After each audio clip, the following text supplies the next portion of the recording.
أعوذ بالله من الشيطان الرجيم. بسم الله الرحمن الرحيم. يا أيها المدثر قم فأنذر وربك فكبر وثيابك فطهر والرجز فاهجر ولا تمنن تستكثر ولربك فاصبر فإذا نقر في الناقور فذلك يومئذ يوم عسير على الكافرين غير يسير. ذرني ومن خلقت وحيدا وجعلت له مالا ممدودا وبنين شهودا ومهدت له تمهيدا ثم يطمع أن أزيد كلا إنه كان لآياتنا عنيدا سأرهقه صعودا إنه فكر وقدر فقتل كيف قدر ثم قتل كيف قدر ثم نظر ثم عبس وبصر ثم أدبر واستكبر فقال إن هذا إلا سحر يؤثر إن هذا إلا قول البشر سأصليه سقر وما أدراك ما سقر لا تبقي ولا تذر لواحة للبشر عليها 19 وجعلنا أصحاب النار إلا ملائكة وما جعلنا عدتهم إلا فتنة للذين كفروا ليستيقن الذين أوتوا الكتاب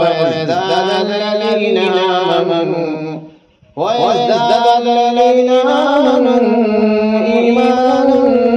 ولا يرتاب الذين أوتوا الكتاب والمؤمنون ويقول الذين في قلوبهم مرض والكافرون ماذا أراد الله بهذا مثلا كذلك يضل الله من يشاء ويهدي من يشاء وما يعلم جنود ربك إلا هو وما هي إلا ذكرى للبشر كلا والقمر والليل إذا أدبر والصبح إذا أسفر إنها لإحدى الكبر نذيرا للبشر لمن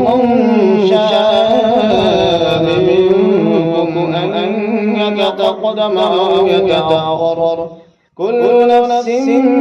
بما كسبت رهينة إلا أصحاب اليمين في جنات يتساءلون عن المجرمين ما سلككم في سقر قالوا لم نك من المصلين ولم نطعم المسكين وكنا نخوض مع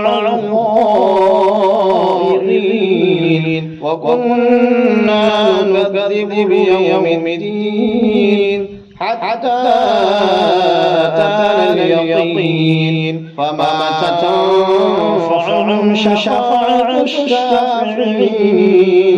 فما لهم عن التذكرة معرضين كأنهم حمر مستنفرة فرت من قسورة بل يريد كل امرئ منهم أن يؤتى صحفا منشرة كلا بل يخافون الآخرة كلا إنه تذكرة فمن شاء ذكره وما يذكرون إلا أن يشاء الله التقوى وأهل المغفرة. صدق الله العظيم.